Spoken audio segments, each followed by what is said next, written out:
టీడీపీలో అసంతృప్తి ఒక్కసారిగా భగ్గుమంది. గజపతి నగరం టీడీపీ ఇన్ఛార్జ్ నాయుడు టీడీపీకి రాజీనామా చేశారు. కారణం ఆయనకు టికెట్ దక్కలేదు. కార్యకర్తలతో ఇన్ఛార్జ్ కేఏ నాయుడు సమావేశమయ్యారు. రేపు గజపతి నగరంలో నిరసనలకు కేఏ నాయుడు పిలుపునిచ్చారు. అక్కడ కొండపల్లిని అభ్యర్థిగా ప్రకటించారు చంద్రబాబు.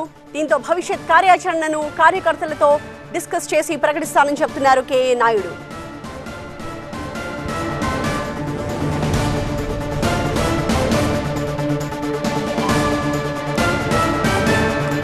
అసంతృప్తి జ్వాలలు గజపతి నగరం టీడీపీలో కూడా భగ్గుమన్నాయి. అక్కడ ఇన్ఛార్జ్ నాయుడు పార్టీకి రాజీనామా సమర్పించారు. వారికోస్ వెయిన్స్ వ్యాధికి కేవలం 30 నిమిషాల్లో చికిత్స. కాల్ చేయండి 9989527715.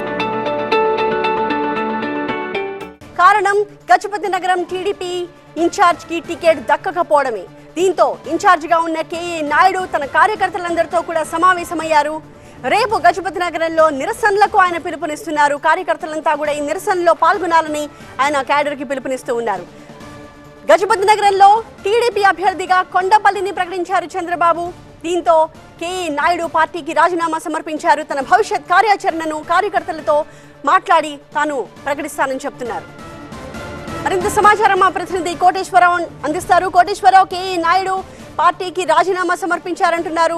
కార్యకర్తలంతా కూడా ఆబ్వియస్లీ ఆయనతో పాటుగా అసంతృప్తిని వ్యక్తం చేస్తూ ఉంటారు. మరి పార్టీ క్యాడర్ సిచ్యువేషన్ ఏంటి? ఏ రకంగా టీడీపీ హ్యాండిల్ చేయబోతోంది? ప్రస్తుతానికి గజపతి నగరం నియోజకవర్గంలో 5 మండలాలు ఉన్నాయి. 5 మండలాలకు సంబంధించిన పార్టీ మండల అధ్యక్షులు, అదేవిధంగా మొత్తం రాష్ట్ర పార్టీ కార్యవర్గంలో సంబంధించిన నాయకులు కావచ్చు, మొత్తం 96 మంది తమ పదవులకి రాజీనామా చేశారు. ఏదైతే కొండపల్లి శ్రీనివాసరావు ప్రకటించారో ఆ నిర్ణయాన్ని పునరాలోచించుకోవాలి. ఎట్టి పరిస్థితుల్లో కూడా క్యాండిడేట్ మార్చిపోతే మేము సహకరించేది లేదు అని అంటున్నారు. అదేవిధంగా రేపు గజపతి నగరం నియోజకవర్గంలో నిరసనలకు కూడా పిలుపునిచ్చారు. క్యాండిడేట్ మార్చకపోతే ఈ పోల్ మేనేజ్మెంట్ సంబంధించి కానీ ఈ ఎలక్షన్స్ కూడా దూరంగా ఉంటామని వాళ్ళు అనౌన్స్ చేయడం జరిగింది.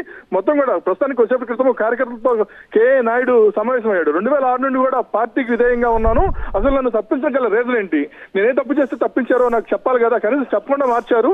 అదేవిధంగా స్వయాన వాళ్ళ అన్న కొడుకు అంటే కేఏ నాయుడికి సంబంధించి సొంత అన్న కొడుకు కొండపల్లి కొండలరావు కొడుకు కొండపల్లి శ్రీనివాసరావు తమ కుటుంబ సభ్యుడికి ప్రకటించినప్పటికీ కూడాను తనకు ఆ విషయం చెప్పాలి. అదేవిధంగా కొండపల్లి శ్రీనివాసరావు ఇటీవల వైసీపీ పార్టీ నుంచి టీడీపీలోకి వచ్చాడు. పార్టీలో లేని వ్యక్తి ఇప్పుడు వైసీపీ నుంచి రావడంతో అతనికి క్యాండిడేట్ గా ప్రకటించారు. ఇది పార్టీ నష్టపోయే వ్యవహారంగా ఉంది. ఎటువంటి పరిస్థితుల్లో కూడా అతని అభ్యర్థత్వాన్ని మేము అంగీకరించేది లేదు అని తెగేసి చెప్తున్నారు. ఇప్పుడు ప్రస్తుతానికి సమావేశం కొనసాగుతుంది. కొద్దిసేపటి క్రితం వాళ్ళు ధర్నా కూడా చేశారు. ఏదైనా ఇది గజపతి నియోజకవర్గంలో ఒక కుదుపుగానే చెప్పుకోవచ్చు. Right Koteswararao, thank you.